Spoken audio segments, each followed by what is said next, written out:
You don't have time. Study on Friday. Now, here is what you need. Okay, I'll repeat here. Someone take the lungs out. I have a. Oh, here's everything. But, you want to Yeah, we're gonna take the lungs and keep the heart. Just take the. Yeah, we're gonna lecture on this one also. Yeah, I'll lecture on this one.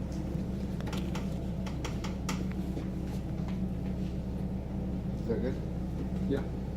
Here is. I'm gonna point with my laser here. So follow me with the laser. Okay. So you need to know right atrium, left atrium, and the edge of it called auricle.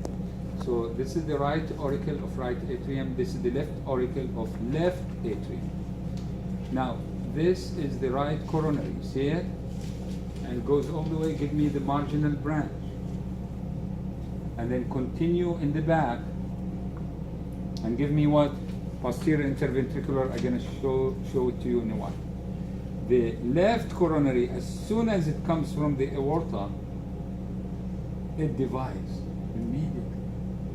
It's not like this one. Look, this one, it goes into the sulcus and wind around the heart. But this one immediately comes out of the aorta, it divides into circumflex and what? Anterior interventricular artery. Immediately it divides. Now, the one that comes out of the right ventricle, you can see it here, is the pulmonary trunk. And give me right pulmonary artery and left pulmonary artery. So quickly divide to give a non-oxygenated blood to your lungs. This is the aorta that comes from here, from the left ventricle.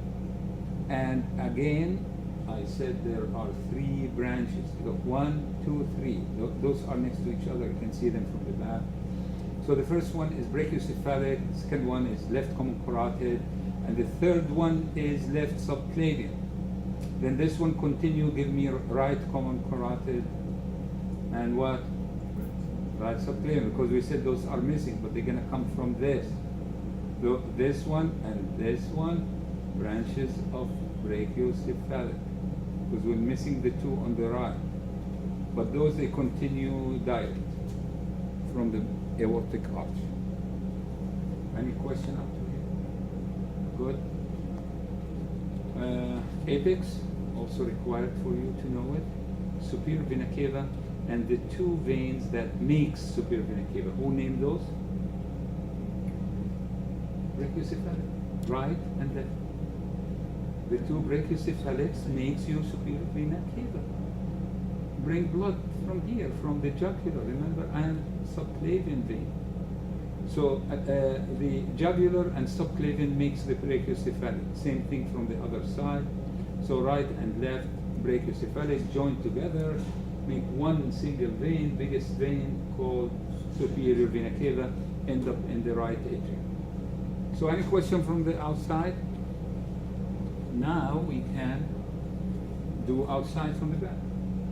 Before I go to the back, let's go to the veins. The one that runs side by side next to the artery is The great. very good, the great cardiac vein. And it continues all the way to the sinus here. It goes drained to the sinus. The one in the back here is the middle cardiac vein and the small cardiac vein. So all of them actually drain blood here in the sinus. All right, so that's the venous system. Now let's open the heart because you need a lot of things from inside. So we're going to open this. You can see septum here, you can see septum here. You can see the fossa ovalis, which was foramen ovale, which is number 5. You can see the opening of coronary sinus from the back of the heart, and the cavity of right atrium, and then the tricuspid valve and the chordae tendineae here. I don't think you have moderator band here, but know it on the dissection. It could be this one here, but they don't have a number for it because they connect right ventricle with the septum. And that's the moderator. Moderator band. But if it's no number here, don't worry about it. This is the bicuspid valve. Okay, so this one is the bicuspid or mitral. The aortic valve, pulmonary valve, interventricular septum, 3 layers of the heart, endocardium, myocardium, pericardium. And we forgot one thing for the other group, but you're lucky to see it. Ligamentum arteriosus. Yeah, I forgot to talk about it, but next time we're gonna remind it. Ligamentum arteriosus. And that was the ductus arteriosus? Yes, that was ductus arteriosus inside the womb. All right? The 4 pulmonary veins, two, they end up where? Left and right Left atrium. atrium, correct. You can see them here. See the 4? 2 from each one. What else you need? I think that's it. So all 4 end up in That's the it. left atrium? Yes. Oh, okay. 2 from each one. Okay, see, I was confused. Therefore, so now we covered the blood vessels, we cover the structure of the heart, cover the major vessels and their branches, and expect many questions. And don't forget this one. Inferior vena cava. Inferior vena cava. You can see part of it. You see? Inferior vena Superior, cava. inferior, that goes here. All right. So that's about the heart. Any question on the heart? We're good. Okay. Circulatory system. I'm going to review today's lecture now with you. You can see here the descending thoracic aorta, because it's still in the thorax, and it pierces the diaphragm. You can see even the opening from the back, and continue down as you see it here. Now I need one to take the pancreas, that piece, take it out, because when I see the one below it, pancreas. pancreas. Yeah, the pancreas and the other. Okay, well, I'm gonna start with what? Paired branches of the aorta. Then we go to the unpaired branches. Okay. Let's start with the paired. Renal arteries, 2. See them? Those are coming from the aorta, direct branches. You're gonna have also the gonadal arteries. So they descend all the way and supply the ovaries or testicles. Those are paired branches of the aorta. You also see the end of the aorta, which is also paired, 2 common iliac arteries. That's how it ends, by dividing into 2 common iliac, and it's paired. There is one which maybe we didn't cover, added to the list, which are lumbar arteries. You see those? Lumbar arteries. You can see them coming directly on both sides from the aorta. We call them lumbar arteries. So they bring blood supply to the muscles in the lumbar area. You can see them here. Paired branches. Okay. Any question on the paired branches? Done. Let's go to the unpaired. So we can't see the suprarenal from this one? I don't think you can. Yeah, it's hidden. Yeah, don't worry. But just write it down as theory. Okay, know it as theory. We also have the unpaired branches. And the first one, the one I'm pointing to, notice there are 3 things coming out of it. Who remember the name of it? Very good. Celiac trunk. And gives your stomach, gastric, your liver and spleen, hepatic and splenic arteries. So 3 branches from this one. Then we're gonna see another one below it. You see it? That's a single. It's not paired. And that's superior mesenteric, the one I'm pointing to. And this one is the inferior mesenteric. Correct? Superior mesenteric, inferior mesenteric, and the top one is celiac artery. And those are unpaired branches. And who remember the last one that I mentioned and you wrote it, guys, on the board? The one coming from the sacral. Very good, you saw it. And we call it median sacral artery. So it runs on the anterior surface of the sacrum in the middle. So that's the term median, not medial. Note that median means in the center. Median sacral artery. It's a single branch, and it comes from the posterior surface of the aorta. That's why we can't see it. But if you track this, it comes from the back. And you can see it here going down all the way. So we're done with the branches. Who can tell me what is this? That is the inferior common iliac. Not common now. Internal Or just iliac. Iliac, interior. Yeah, don't put the word common, because that's the common. Internal iliac, external iliac. and the external iliac continue here as the one. Femoral. So if I point here, you put femoral. If I point here, external iliac. A lot of students mix up between both because they put this femoral before. I remember. This is the femoral. Growing here. Start here femoral.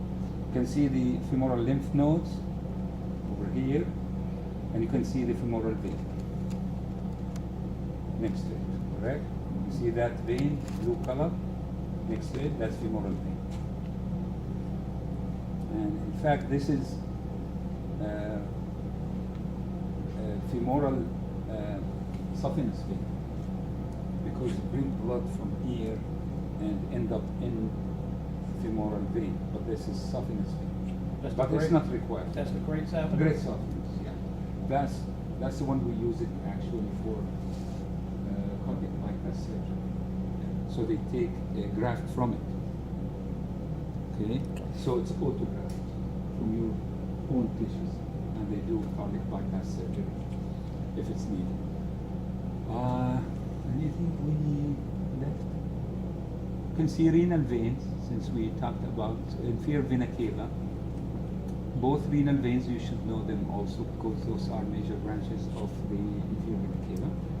And blood coming from kidney coming this way, and end up here and goes up as non-oxygenated blood.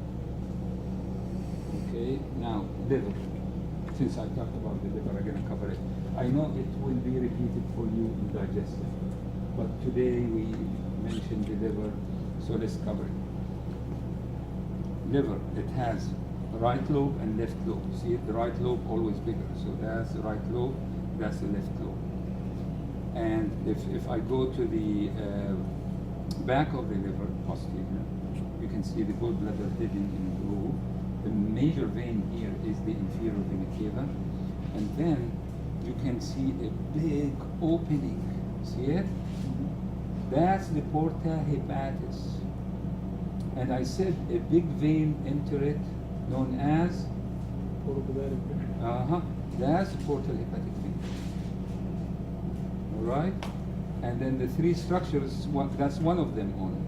That's why we call them portal triad. Means three. Next to it, common bile duct, and then what? Hepatic artery. So those are the three structures that enter the porta hepatis, and the common bile duct made by two ducts. Okay, the first one comes from the liver, correct? See how it comes from right and left hepatic, makes common hepatic duct, and join this duct from the gallbladder, and they make that big duct here. So the duct from the gallbladder known as cystic, because this looks like a cyst. Correct? That's why they said, oh, let's call it cystic duct. So cystic duct from gallbladder join the common hepatic duct that you can see it here, makes the common bile duct, and now you're going to have the three structures in the porta hepatis as you see here. So if you want direction of flow, the bile is going to come in this way, outside. How about here, direction of blood in this one? Those going into the Inside, liver. exactly, because we said we want to what? Detoxify. So that goes within the liver. And that's the inferior vena cava, because everything happened here, detoxified, you're going to bring it through hepatic vein to inferior vena cava to go all the way up to end up in the right atrium of the heart. So I covered part of digestive for you guys. So we're gonna have this on Friday? Yes. Okay. You're gonna have this, and you're gonna see it on the fetal pig on Friday. It's good that you have an idea, and I want you to locate gallbladder. You guys opened the abdominal cavity Yes. compartment? Did you see gallbladder? If we didn't cut it, you know. Yeah, but we have to be careful. I want you to see the gallbladder. It's sitting in a groove. Yes. So hopefully on Friday, we're gonna see all those. So, okay. Usually the diaphragm dome shape, like that. Okay. This guy is taking air in. What happened? Flex down. Flat. So it pulls the chest cavity, because I told you those attached to the ribs. Those came in from ribs, all the muscle. So when they contract, they flatten it. And when you flatten it, you pull the chest cavity down so the lungs can expand. So which diameter you're increasing? You're Is it increasing- longitudinal or transverse diameter of the chest? You're increasing the transverse, right? Because it's going across. Why? I'm pulling it Here. down. What's that? Oh, that's long, yeah. That's longitudinal, But I'm correct? thinking that they fill up across. That's the intercostal muscles, which I'm gonna talk about, because they do like bucket handle movement.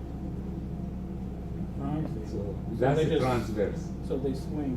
Exactly, this way. Okay. I'll talk about it. You're gonna see it in respiratory. All right.